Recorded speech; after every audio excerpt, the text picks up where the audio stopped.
Zoom, so video conferencing. No question issues with age restriction, GDPR compliant, zoom.us. Open it up, click on the sign up, it's free.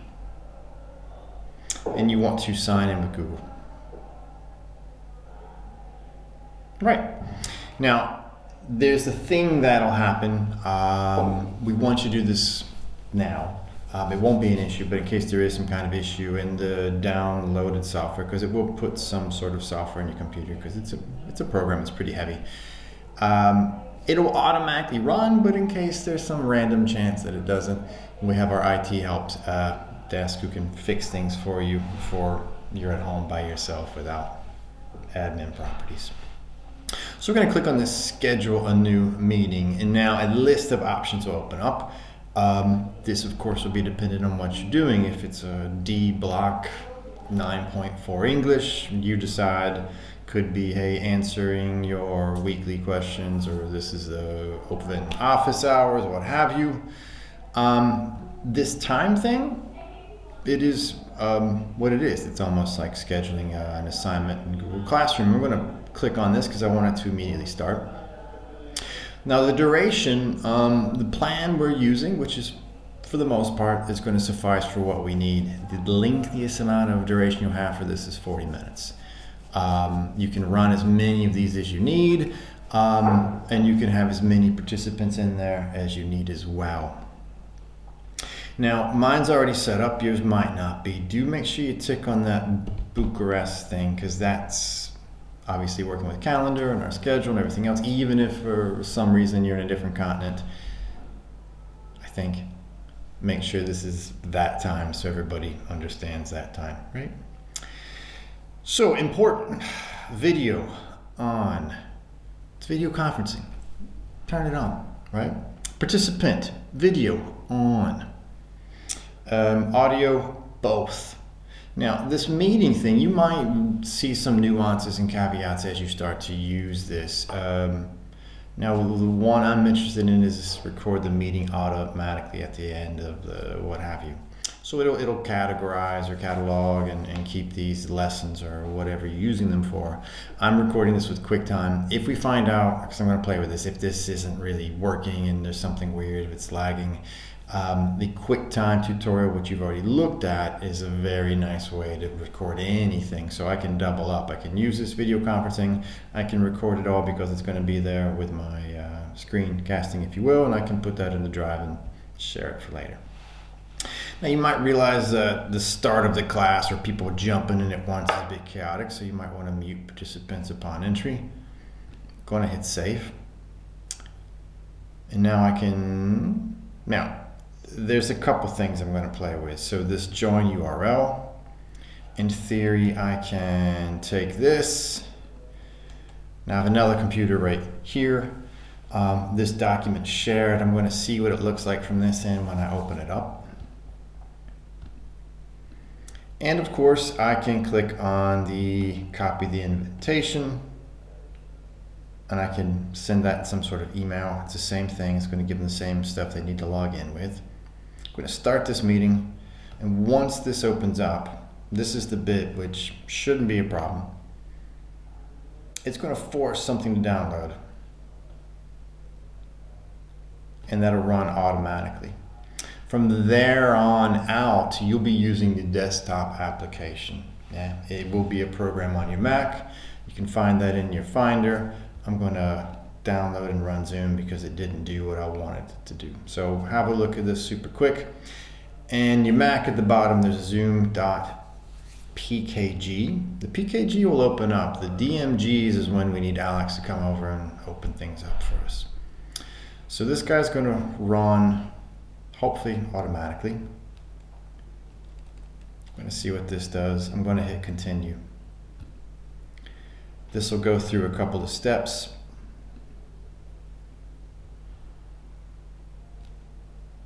And it worked. Yay, now you can see this blue icon here.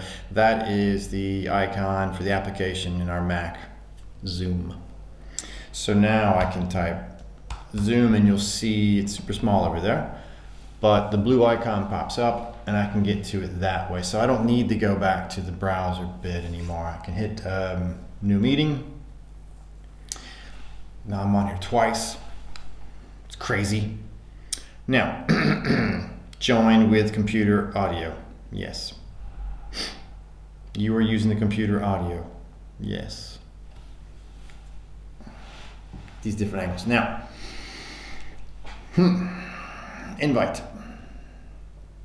There's a lot of stuff on here. I could email people. I'm going to type this guy.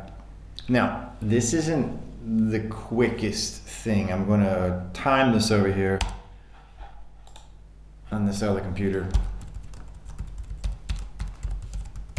and see how long it takes to come in. Now the second tutorial will be setting this up and using it. Now that we've actually opened up the application, it works.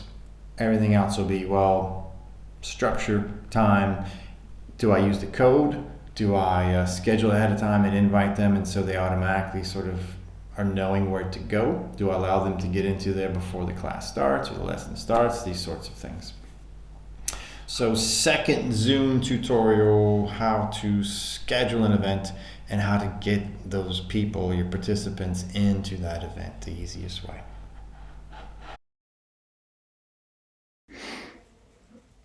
All right, guys, so I'm in Zoom. Now, how do I initiate a meeting? It's the same way a student would initiate a meeting as well. Let's say you have office hours, that sort of thing. I'm going to click on the new meeting. Pull this down a little more, of course, join with computer audio. And now, and there's lots of ways you can do this. You could have pulled that class list of emails from Classroom, pasted it in here. The easiest way is this URL. And then this can go straight into your class stream. I'm going to shove it into a doc over here, which is the same thing as the class stream. I have a computer adjacent to me. Right? And now I'm going to open that up over here, and when we will see, and I'll show you in a second what it looks like from this computer.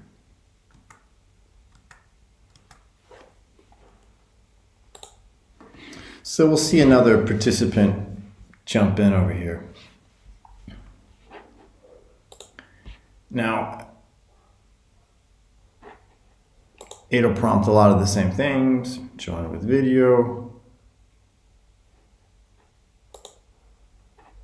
It'll look a bit weird because it's on the same person.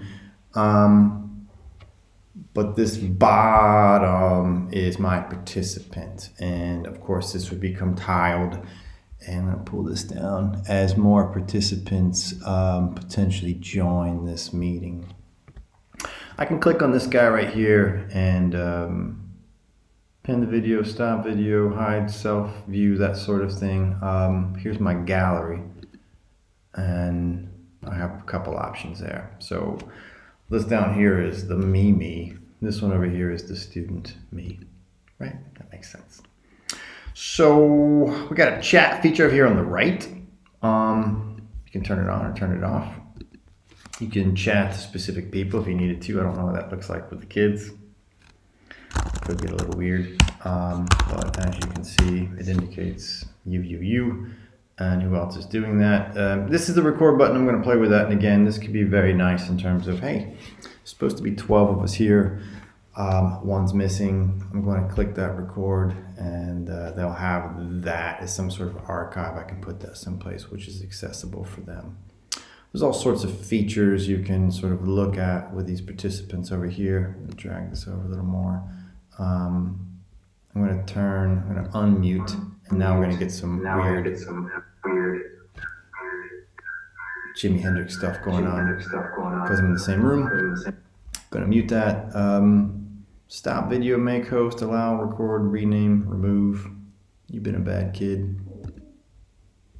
I'm not going to do that, but you get the idea. So the easiest way to initiate this, once again, just open up the Zoom once it's been fully downloaded as an application. It opens up, start your new meeting, and then just grab that copy URL, paste it into some communal place like Classroom or a pre-assigned document, daily objective sort of thing, and watch all your participants jump in there.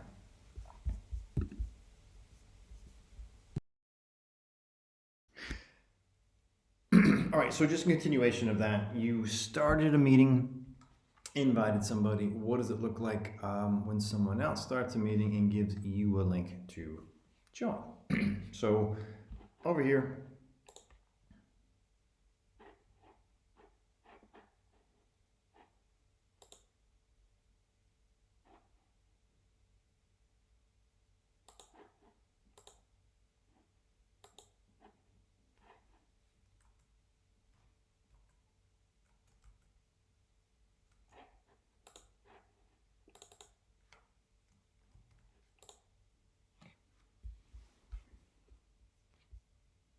here, on my communal doc, which once again, this could be Classroom, it could be lots of places. This is the shared link to join this meeting. I'm going to open this. It's going to try to go through the browser, but there it is. So join with video, of course. Drag this over a bit. Join with audio, of course. And the one at the bottom is the student, in this case, or teacher initiated meeting. I'm at the top, I just joined this thing. So I'm over here in the margins. I'm gonna have a little chat going on. So that's what it looks like on the other side in terms of you sharing a link with the student and how they open it up.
All right, so we shared with a link. It makes sense. Starting a new meeting right now. Yes, I am. I'm going to invite a participant. There he is. If I click on this, and can't see my face, and he or she knows that there's going to be a meeting, then this thing pops up. I'll show you. It looks like right about now. And now I'm getting an invite. So on the other computer, went to my contacts. So all this is going through Gmail. So all the autofill contacts will be there. I just hit accept. It'll probably ask me, do you want to join with the audio? It seems to be a thing. Video, yes I do. Yes I do. And now I'm at the top, and this person on the left over here, the profile is the other person in this meeting. So 2 participants, myself and my other self. This self, of course, is muted, right? You get the idea. So just a couple ways. Now, how would that look? If I had email, comma, email, then I could invite multiple people simultaneously, assuming I haven't done it yet. Or, as we did before, just simple URL, share that in Classroom, that kind of thing.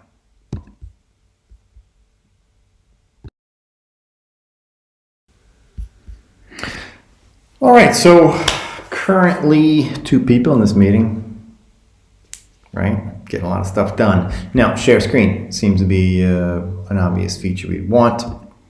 Like with any other thing, if you're Stephanie, you're going to be in trouble because there's 8 million tabs. Good luck with that.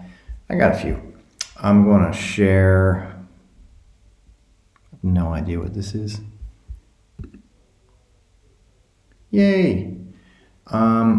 And this is what I'm sharing. Now at the top, there's some cool stuff here. I can annotate. I could stop my share. I could pause share if it happens to be some sort of video.